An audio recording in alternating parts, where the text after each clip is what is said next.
bernama pedang ini Naga Puspa. Selamatkan dia. Jangan sampai jatuh ke tangan pendekar berwatak jahat.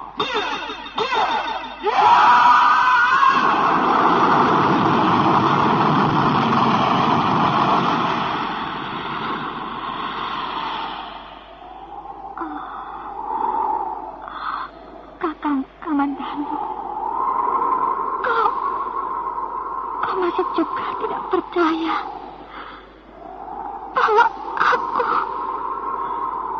aku mencintaimu. Mesin, maafkan aku, Mesin. Mesin. Mesin!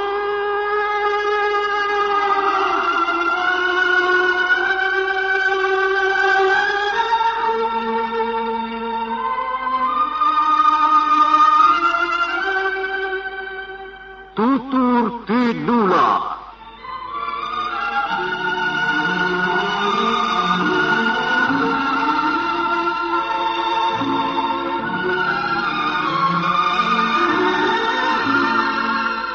Sebuah sandiwara radio serial, produksi Sanggar Cerita dan Teater Sanggar Prativi. Sebuah kisah dengan latar belakang sejarah runtuhnya Singasari dan berdirinya Kerajaan Majapahit.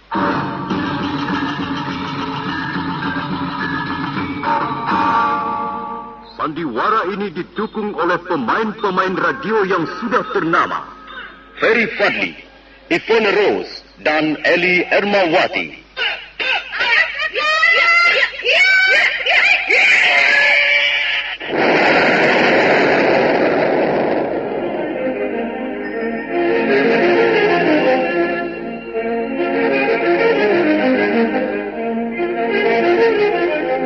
Naskah ditulis dan diolah oleh S. Tijab, hiasan musik dan sutradara C. Ispriyonoka.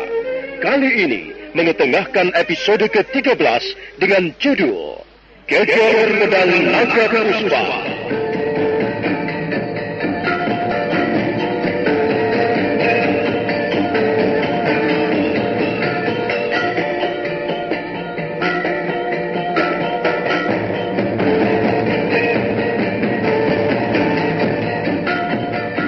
Dalam seri ke-375 ini didukung oleh para pemain Suherman sebagai Kolor Rampis, Margaret sebagai Dewi Sambi, Beni sebagai Macan Rumpus, Nusri sebagai Lembu Sora, Ivone Rose sebagai Sakawuni, Refli Lubis sebagai Denung Wira, Elias sebagai Gajah Biru, Idris Apandi sebagai Ranapati, dan Asdi Suhastra pembawa cerita.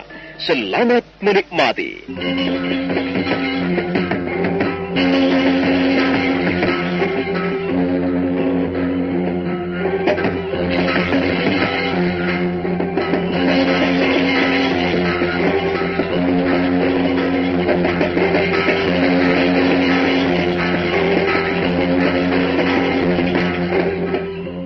Rampis, salah seorang penghuni ruangan tahanan Kerajaan Majapahit, ternyata berhasil menyembuhkan luka-luka Dewi Sambi.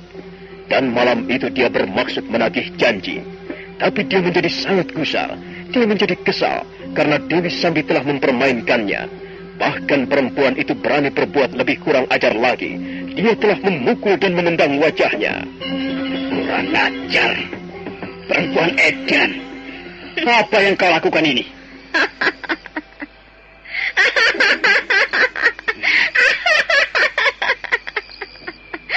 Apa yang kulakukan? Tanya saja pada orang-orang yang berada di ruangan ini. Apa yang baru saja kulakukan kepadamu? Perempuan sial. Kau telah berani mempermainkan Kolor Rampis. Oh, mengapa aku tidak berani? Kau harus menepati janjimu padaku. Aku telah berjanji apa padamu? Ada banyak saksinya. Kau telah berjanji padaku bahwa kalau aku dapat menyembuhkan luka-lukamu, maka kau bersedia tidur dalam pelukanku. Itulah janjimu. Banyak yang mendengarkannya. Banyak yang menjadi saksinya. Dan kau tidak mungkin mengingkari janjimu. kau tidak akan berani. Oh, kau harus berbuat adil terhadap seorang wanita, Kakang Kolorampis. Apa maksudmu? Aku hanya menagih janji. Apakah ini tidak adil? Kau telah memojokkan aku. Dan itu artinya kau tidak adil. Sekarang begini saja, Kakang.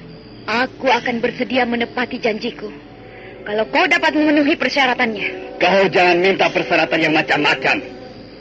Kita sekarang ini berada di dalam penjara. Aku tidak bisa bergerak.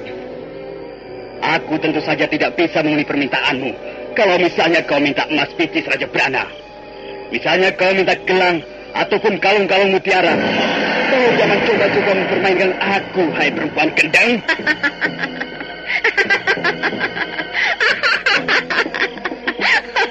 Kau tidak perlu khawatir, Kakang. Aku tidak akan minta macam-macam. Dengarlah persyaratan yang kuajukan kepadamu. Persyaratan ini tidak mengada-ada. Kau tidak perlu keluar dari ruangan penjara ini untuk memenuhi persyaratanku. Cepat katakan.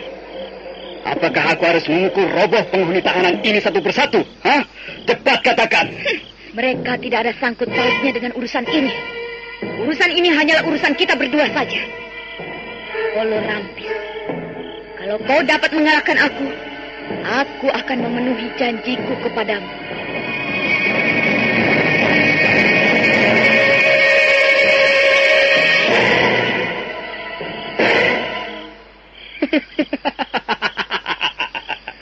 Apa katamu? Kau baru saja mengatakan apa? Barangkali aku salah dengar. Dia mengatakan apa di Macan Rumpus? Barangkali dia bersungguh-sungguh, Kakang Kolorampis. Coba sebentar. Aku ingat-ingat. Kau tidak salah. Dia mengatakan bahwa kalau aku dapat mengalahkannya, maka dia akan memenuhi janjinya padaku. Apa benar dia berkata begitu, Adi Macan Rumpus? Coba, aku kok tidak percaya lagi pada pendengaranku. Memang dia berkata begitu, Kakang Kolorampis. Dan kukira dia tidak main-main. Hai perempuan edan. Jadi kau menantangku, Kau menantang baku hantam dengan Kolorampis? Dengar baik-baik. Aku ini adalah seorang pendekar yang sudah kenyang makan garam. Aku pernah menjadi perampok jalanan. Aku pernah menjadi begal. Aku ini kimbongnya maling. Aku ini pimpinan keju. Aku adalah raja-rajanya penjahat.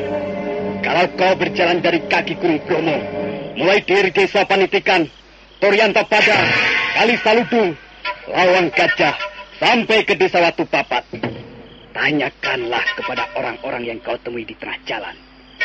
Mereka pasti akan mengenal siapa itu Kolorampis. Aku ini sedang berkata sungguh-sungguh, hei wanita gemblong. Aku sudah malang melintang di permukaan bumi yang keras dan padat ini. Tapi baru ku dengar sekali ini. Ada seorang wanita. Malah wajahnya cantik. Pipinya seperti buah dursana. Matanya seperti kelinci. Tapi tiba-tiba dia berani menantang perang tanding denganku. Apa ini tidak salah? Pastilah kau hanya main-main, bukan? Aduh! Setan belang! Kau telah berani menamparku lagi, ha? Kalau kau masih juga mengoceh ngalur ngidul, tak ada juntrungannya seperti itu. Aku akan membuatmu babak belur, Kolorampis. Kau tidak perlu menyombongkan dirimu di depanku. Sekalipun aku seorang wanita, belum tentu kau dapat mengungguli kepandaianku. Kau tidak percaya? Babu. Baiklah, akan kulayani tantanganmu supaya kau puas. Ada-ada saja. Hai, dengar teman-teman. Kalian semuanya yang berada di ruangan tahanan ini, dengar baik-baik. Aku akan bertanding melawan wanita gemblong ini. Kalian boleh menonton, dan kalian akan menjadi saksi. Kalau aku berhasil memenangkan pertarungan, maka dengan sendirinya dia akan menjadi milikku. Tidak seorang pun di antara kalian kuizinkan mendekatinya. Karena dia hanya akan menjadi milikku. Jangan terlalu yakin kalau Rampis. Bersiap-siaplah. Kau akan segera bisa mengukur sampai sejauh mana kemampuanmu.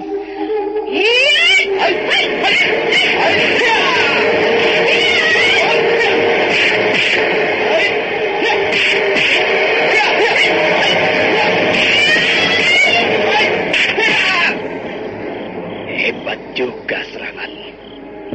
Pantas kau berani menantang aku. Untung aku segera menghindar. Kalau tidak segera membuang tubuhmu ke kiri, kukira tulang rahangmu perlu diurut oleh Rampis. Setan belang, jangan keburu sombong kau perempuan edan.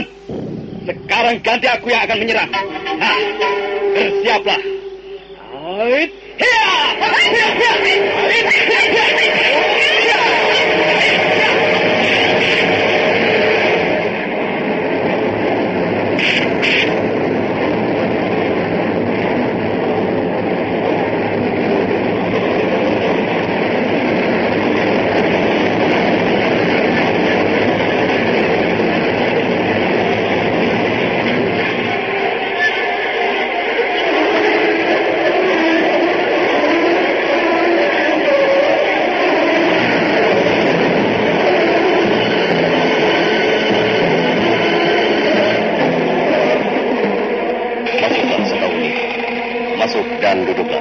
Baik, Paman Lembu Sora.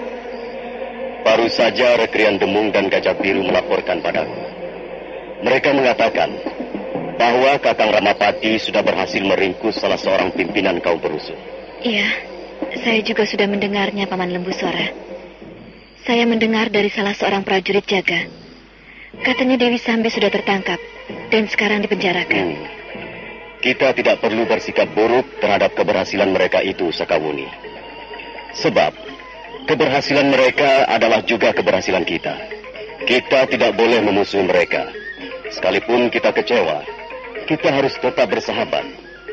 Sebab bagaimanapun juga kita adalah sama-sama pamong Praja Majapahit. Benar, Paman Lembu Sora. Sekarang begini. Apa saja yang dilakukan oleh Paman Ramapati dan anak-anak asuhnya, Rekrian Demung Wira? Saya belum mendapat beritanya lebih jauh, Gusti Lembu Sora. Saya hanya tahu bahwa sekarang ini Dewi Sambi dimasukkan ke dalam penjara, dicampur dengan gerombolan perampok ataupun penyamun jalanan. Kami sama sekali tidak diperbolehkan untuk mendekati ruangan tahanan itu, Gusti Lembu Sora. Apa benar begitu, Gajah Biru? Benar, Gusti Lembu Sora. Gusti Ramapati menempatkan berpuluh-puluh orang prajurit di lorong menuju ruang tahanan itu. Sebenarnya Paman Lembu Sora berhak menemui tahanan itu dan mengajukan pertanyaan-pertanyaan. Itu tidak bisa kulakukan, Sakawuni.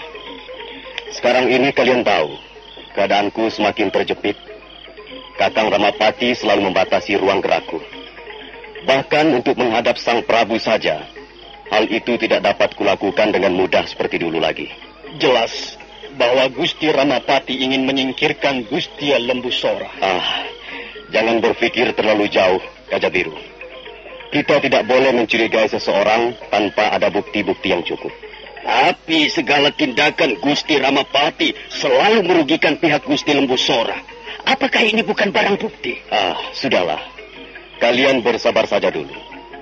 Aku sedang mengusahakan cara-cara bagaimana supaya hubungan kita yang kurang selaras ini dapat diperbaiki lagi.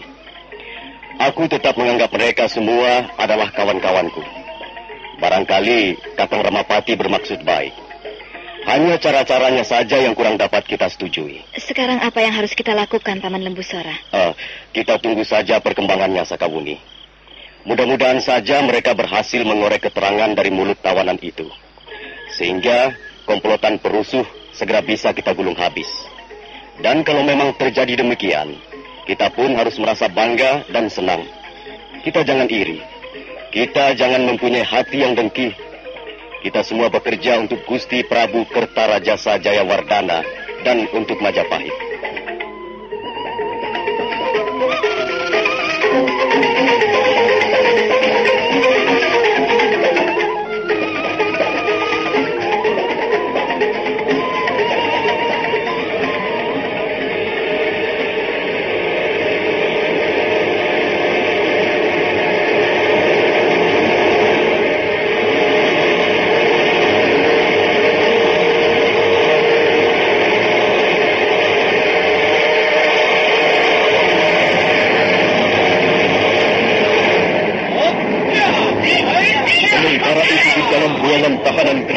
Majapahit masih terjadi pertarungan antara Dewi Sambi melawan Kolorambis.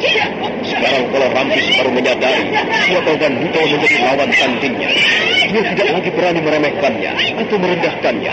Dia bertarung dengan sungguh-sungguh, dan dia bersungguh-sungguh ingin merobohkan lawannya. Tapi usahanya senantiasa gagal, karena serangan-serangannya dapat ditepiskan ataupun dihadang oleh jurus-jurus Dewi Sambi yang begitu lincah dan cekatan. Kolorambis menjadi sangat penasaran. Di samping itu dia juga merasa malu karena pertarungan itu ditonton oleh teman-temannya, sesama penghuni ruang tahanan. Mampus kau perempuan edan!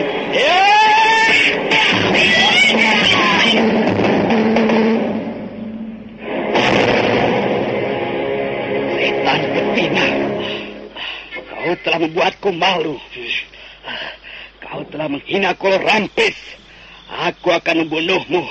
Aku pasti membunuhmu. Sabar, Kakang. Sabar. Tahanlah. Jangan menuruti hawa nafsumu, Kakang. Sudah kukatakan bahwa wanita ini berbahaya. Dia mempunyai ilmu kanuragan yang jauh melebihi kita. Jahanam. Aku tidak takut Adimacan Rumpus. Aku tidak takut menghadapi wanita edan ini. Aku tidak sudi direndahkan seperti ini. Kolorambis, kalau kau masih juga belum puas, aku akan memperlihatkan sebuah tontonan yang jauh lebih menarik. Tontonan yang lebih menarik, tapi lebih mengerikan. Dan sayang sekali kau terpaksa menanggung akibatnya.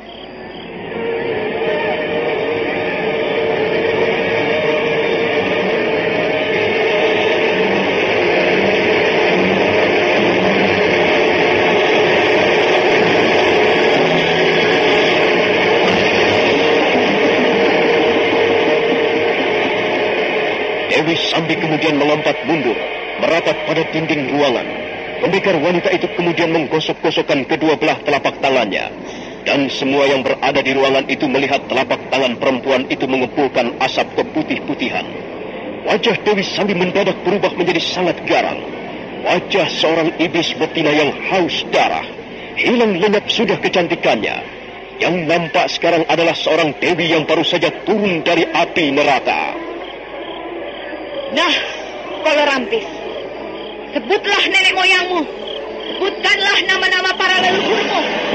Mintalah ampun kepada mereka atas dosa-dosamu. Bertobatlah sebelum akhir maut merenggut malam ini. Tunggu. Jangan lakukan itu. Siapa kau? Namaku Macan Rumpus. Aku adalah sahabat baik Kakang Kolorambis. Tunggulah. Jangan kau lakukan itu. Sahabat baikmu itu telah berbuat tidak baik kepadaku. Itulah sebabnya aku akan memberikan ganjaran yang setimpal. Dia harus menanggung segala perbuatannya yang tidak senonoh kepadaku. Ampunilah dia. Dia memang begitu. Aku tahu. Kami semua tahu bahwa dialah yang bersalah. Tapi kami mohon ampunilah sahabatku ini. Minggir, Macan Rumpus. Aku tidak akan bisa mengampuni sahabatmu ini. Dewi Sambi mengangkat tangan kanannya tinggi-tinggi. Asap tipis masih mengepul di telapak tangan itu. Dan mulut Dewi Sambi mendesis ketika tubuhnya membuat ancang-ancang untuk melontarkan pukulan dahsyat. Pukulan Aji Tapak Wisa.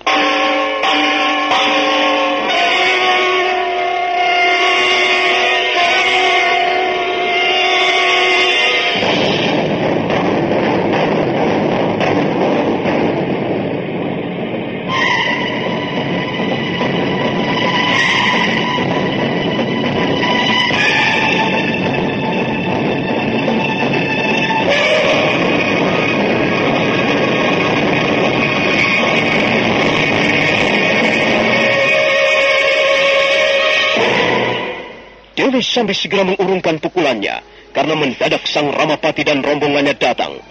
Rawedeng, Rayuyu, Rapangsa dan Rabanyak ikut serta dalam rombongan itu.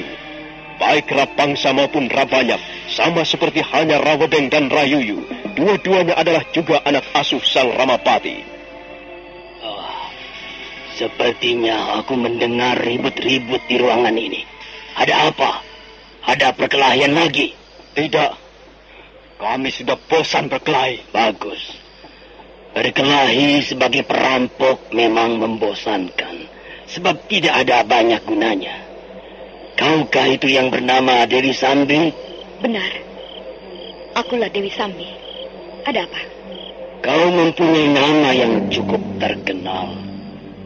Kau terkenal sebagai seorang pendekar wanita yang disegani. Tapi sayang sekali, perbuatanmu seringkali melanggar undang-undang ataupun peraturan-peraturan kerajaan. Kau seringkali membuat resah, membuat kerusuhan di tengah-tengah masyarakat. Mengapa kau tidak memilih cara hidup yang lain, yang lebih terhormat, yang lebih baik? Jadi kau merasa mempunyai cara hidup yang lebih terhormat? Lebih baik dibandingkan dengan cara hidupku? Rasanya pendapatmu itu tidak benar. Pendapatmu hanya sepihak. Semua orang tahu bahwa merampok dan membunuh orang di jalanan adalah perbuatan yang tidak baik. Mengapa itu kau lakukan? Aku melakukan karena memang aku ingin melakukannya. Jadi kau tidak menyesali perbuatanmu itu? Aku tidak pernah menyesali apapun yang telah kulakukan. Baiklah. Sekarang aku ingin mengajukan pertanyaan padamu. Kalau kau dapat memberikan keterangan yang kami butuhkan, maka hukumanmu barangkali akan memperoleh keringanan. Terima kasih. Jawablah pertanyaanku. Apakah benar pimpinan kelompok perusuh yang banyak mengacau di sekitar kerajaan Majapahit akhir-akhir ini bernama Empu Tong Bajil?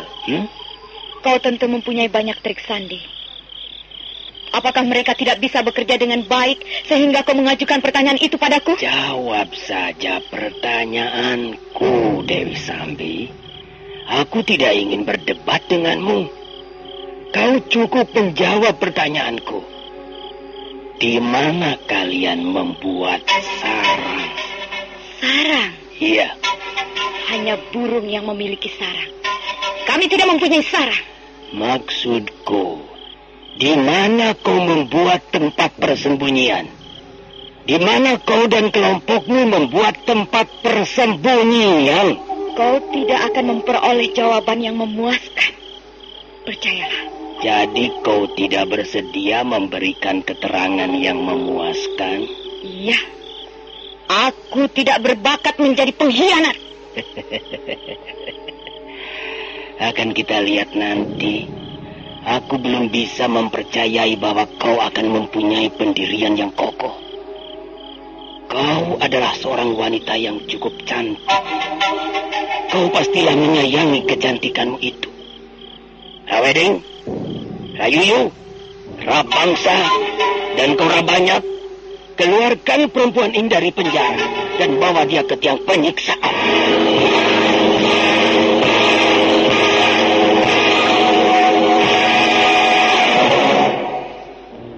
Rawedeng, Rayuyu, Rabangsa, dan Rabanyak kemudian membuka pintu penjara. Mereka meringkus Dewi Sambi dan segera membawa pergi. Dengan dikawal kurang lebih 30 orang prajurit Majapahit, mereka membawa Dewi Sambi ke tiang penyiksaan. Nah, bagaimanakah kisah selanjutnya? Apakah yang akan dialami oleh Dewi Sambi? Saudara pendengar, silakan menunggu seri berikutnya. Sampai jumpa.